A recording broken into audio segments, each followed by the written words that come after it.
اللہ جب کسی سے ناراض ہوتا ہے رزق نہیں چھینتا، آب و دانہ بند نہیں کرتا، سورج کو حکم نہیں کرتا کہ اس کے آنگن میں روشنی نہیں پھیلانی، چاند کو نہیں روکتا کہ تیری کرنیں اس کے ویڑے میں نہیں پڑنی چاہیے، بلکہ اللہ جب کسی سے ناراض ہوتا ہے سجدوں کی توفیق چھین لیتا ہے۔ سجدوں کی توفیق چھن گئی تو پھر سمجھو اللہ ناراض ہے، اللہ راضی نہیں ہے۔ اور اگر سجدوں کی توفیق نصیب ہو جائے، کسی نے واصف علی واصف مرحوم سے پوچھا تھا کہ کیسے ہمیں پتا چلے گا کہ ہماری نماز قبول ہو گئی ہے، تو انہوں نے کہا تھا ایک نماز کے بعد دوسری عطا ہو جائے تو سمجھ لو پہلی قبول ہو گئی ہے۔ تو نمازوں کا نصیب ہونا یہ اللہ کی رضا اور اللہ کی خوشنودی کی دلیل ہے، اور سجدوں کی توفیق کا چھن جانا یہ اللہ کی ناراضگی کی دلیل ہے۔ میں اور آپ دیکھیں کہ ہم کہاں کھڑے۔ دیکھیے دولت تو کفار کو بھی ملتی ہے، اللہ دولت اسے بھی دیتا ہے جس سے راضی ہے، اسے بھی دیتا ہے جس سے نہیں راضی، لیکن سجدوں کی توفیق اسے ہی دیتا ہے جس پہ وہ راضی ہے۔ تو 5 گانا نماز شعار زندگی بنا لیجئے، نماز قضا نہ ہونے پائے۔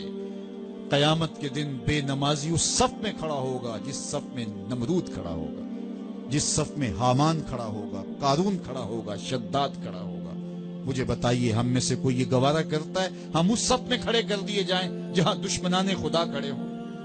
آج کوئی نماز پڑھے یا نہ پڑھے، حشر کے دن حکم ہوگا کہ اللہ کے حضور سجدہ کرو، ہر کوئی سجدہ کرنا چاہے گا، جو نہیں پڑھتا وہ بھی کرنا چاہے گا، لیکن بے نمازی کی کمر اکڑ جائے گی، وہ آرزو رکھنے کے باوجود سجدہ نہیں کر پائے گا۔ قرآن بتاتا ہے کچھ لوگ جہنم کو دھکیلے جا رہے ہوں گے، انہیں کچھ لوگ پوچھیں گے ما سلککم فی سقر، تم جہنم کو کیوں جا رہے ہو، کیا ہوا تمہیں؟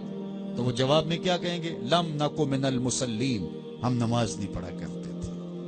سب سے پہلا حساب قیامت کے دن جو بندے سے لیا جائے گا وہ نماز کا لیا جائے گا۔ پہلا سوال بندے سے یہ ہوگا۔ یار چڑیاں بھی رب کی تسبیح بولیں اور اشرف المخلوقات سویا رہے، جب صبح کا وقت ہوتا ہے حشرات الارض بھی بلوں سے نکل کے رب کی تقدیس کے ترانے پڑھ رہے ہوتے ہیں، درختوں کی شاخوں پہ چڑیاں پرندے وہ بھی اللہ کی تقدیس کے ترانے پڑھ رہے ہوتے ہیں، حشرات الارض بھی اس کی تقدیس کے گیت گا رہے ہوتے ہیں، اور اشرف المخلوقات خراٹے لے رہا ہو، اس سے بڑی بد نصیبی کیا ہو سکتی ہے؟ آئیے 5 گانا نماز شعار زندگی بنا لے۔ اس مجلس میں اگر کوئی بے نمازی ہے تو آج عزم مصمم کر کے یہاں سے لوٹے کہ آج کے بعد نماز نہیں چھوڑوں گا، اور اگر آپ 5 گانا نماز کی عادت رکھتے ہیں تو آپ کو مبارک ہو، لیکن یہ عزم کر کے جائیے اپنے گھروں میں، اپنے اعزاء و اقرباء اور اپنے دوستوں میں اس زور سے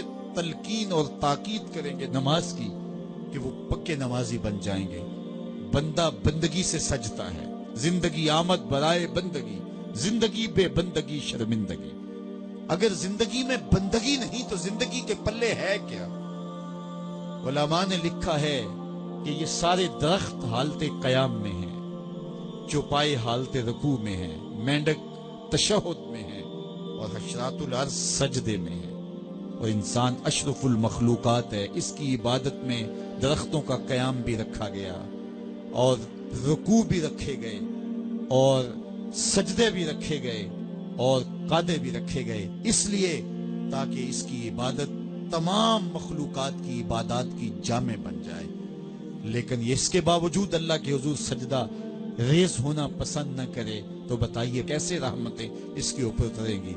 خوش نصیب تو وہ ہیں جو 5 گانا نماز ادا کرنے کے بعد تہجد بھی قضا نہیں ہونے دیتے، سجدوں سے اللہ کے حضور حاضری پیش کرتے ہیں۔ سب سے زیادہ بندہ اللہ کے اس وقت قریب ہوتا ہے جب سجدے میں سر رکھا ہوا ہوتا ہے۔ انسان کے اشرف اعضاء اس کے سر میں ہے، بولنے کی قوت زبان سر میں، دیکھنے کی قوت آنکھیں سر میں، سونگنے کی قوت ناک سر میں، چکھنے کی قوت زبان سر میں، سننے کی قوت کان سر میں، سوچنے کی قوت دماغ سر میں، اور سر مالک کے در پہ۔ ناک بھی رگڑ رہا ہے، پیشانی بھی رگڑ رہا ہے، اور زبان سے کیا کہہ رہا ہے؟ سبحان ربی الاعلی، مالک مجھ سے نیچے کوئی نہیں، تیرے سے بالا کوئی نہیں۔ انسان کو بندگی کا ذوق جب نصیب ہو جاتا ہے، جب اس کے حضور بندہ جھکنے لگ جاتا ہے تو پھر وہ کسی کے آگے نہیں جھکتا۔ وہ ایک سجدہ جسے تو گراں سمجھتا ہے 1000 سجدے سے آدمی کو دیتا ہے نجات۔